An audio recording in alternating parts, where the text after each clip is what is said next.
Paraná manteve a liderança nacional em doações efetivas de órgãos no primeiro boletim do ano da Associação Brasileira de Transplantes de Órgãos.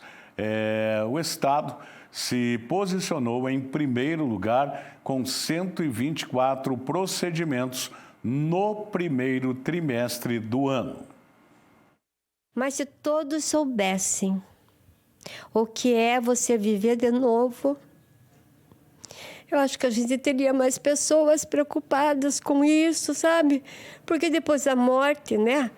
Não tem mais recuperação mesmo, né? É só Deus naquele momento. As lágrimas que um dia foram de dor, hoje é de alegria por poder celebrar a vida. Selma Camargo Meira, por 8 anos, ocupou o cargo de chefe do Núcleo Regional de Educação em Paranaguá.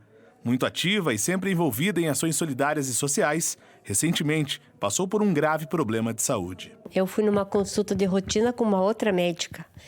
E ela pediu um exame, da qual esse exame o moço perguntou se eu tinha estria na bilis.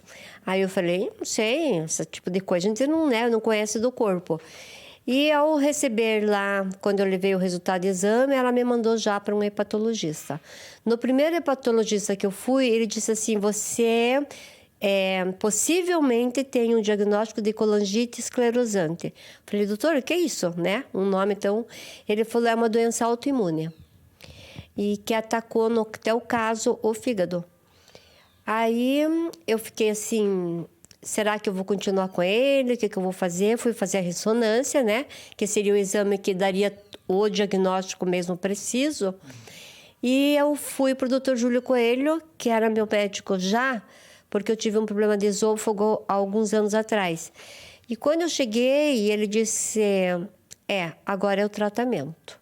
Então, me encaminhou para uma médica que era da equipe dele no Hospital de Clínicas e aí a gente começou esse tratamento. O problema no fígado trouxe vários agravantes para a Selma.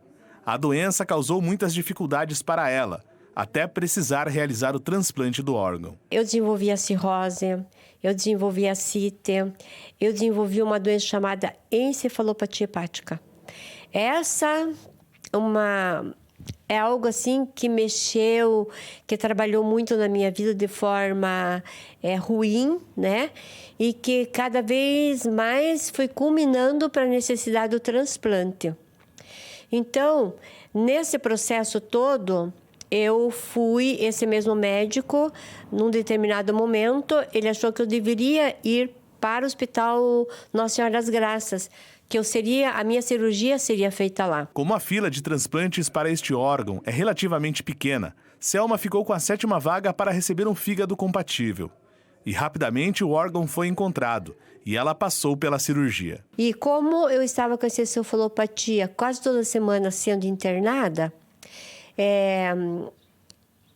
chegando o fígado para o meu tamanho e com o meu RH, eles me chamaram para o transplante. Em 2023, o estado do Paraná se manteve na liderança de doação de órgãos. Este dado é importante para que outras pessoas sejam salvas com as doações que são realizadas em hospitais do Paraná, principalmente aqui no litoral paranaense. Segundo a Associação Brasileira de Transplantes de Órgãos, no último levantamento que ela fez, que foi do primeiro trimestre, o Paraná alcançou a marca de 42,8 doação por milhão de população, enquanto a média nacional foi 17,5. Então, né, a gente teve esse resultado bem expressivo.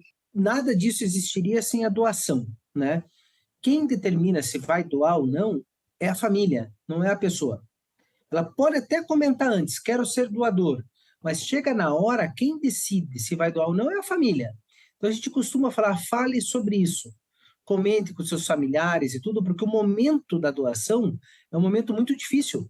Quando é que vai ser a doação? Quando acontecer um acidente de carro, um derrame, geralmente são mortes súbitas. Não é aquele paciente que vai ficando ruim. A maioria das vezes acontece uma coisa muito ruim na família e daí vem, ele queria ser doador ou não? A decisão da doação de órgãos se dá com a morte encefálica, momento em que outros órgãos saudáveis têm um tempo para serem retirados e transplantados em um paciente que está na fila de espera.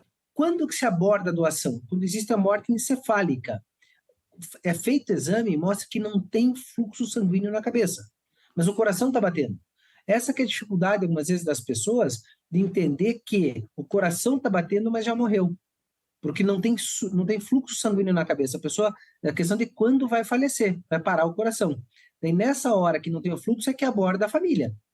E daí, lembrando que um doador, né, daí ele vai poder doar os 2 rins, vai um rim para cada pessoa. Pâncreas é para uma pessoa, um pulmão para uma pessoa, outro pulmão para outra pessoa, coração para outra pessoa, fígado para outra pessoa. Daí tem córnea, tem ossos. A quantidade de gente precisando é impressionante. A Coordenação Estadual de Transplantes do Paraná cuida das filas e dos doadores. O Estado trabalha com 2 modalidades de doação. Temos 2 modalidades, né, de doadores. Nós temos o doador vivo e nós temos também o doador falecido. O doador vivo é aquela pessoa que faz a doação em vida, né?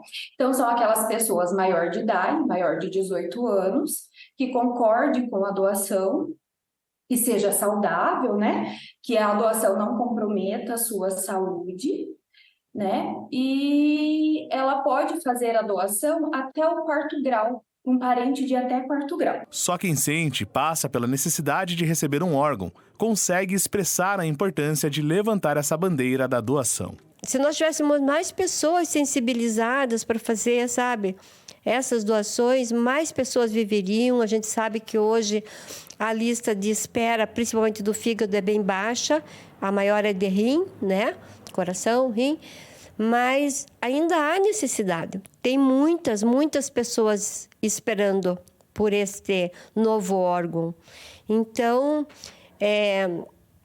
o que eu posso deixar aqui é minha mensagem, que a gente sente-se fortalecido, amparado por Deus, pelas pessoas, pelos médicos, mas precisa dessa sensibilidade do povo, vamos dizer aqui, Parnanguara, para que aqueles que ainda estão em dúvida, pensando, vou fazer, não vou, tomem uma atitude e façam, porque depende da família.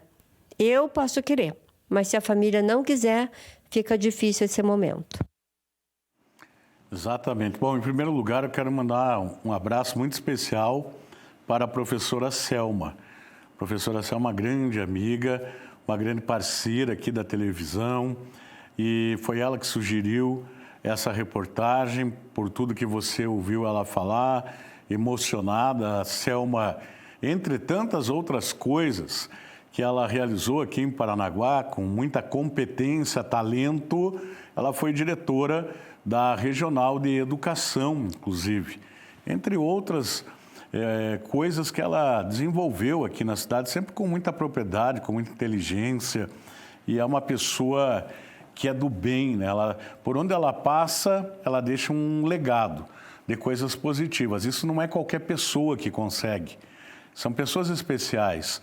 E a Selma, ela foi muito feliz em tudo que ela falou, o doutor ali também deu uma explicação técnica importante. Agora, eu sei que passa até em alguns momentos por questões religiosas.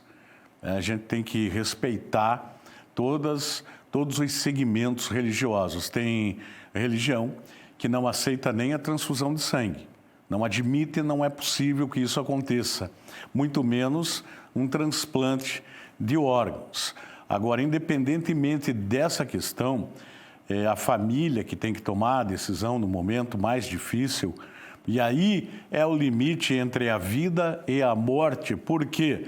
Porque o ente querido que morreu, através de um órgão que a família autorize a doação, pode dar a vida, a continuidade da vida para outra pessoa. É uma decisão muito importante. Muitas pessoas ainda relutam com relação à doação, mas é uma atitude, eu acho que muito linda, de muito amor, repito, entre a vida e a morte de quem se foi, a continuação da vida daquele que se foi no corpo do outro, que graças àquela doação ainda vai continuar vivo mais um pouco, porque todos nós vamos embarcar daqui, né? Fica a dica aí.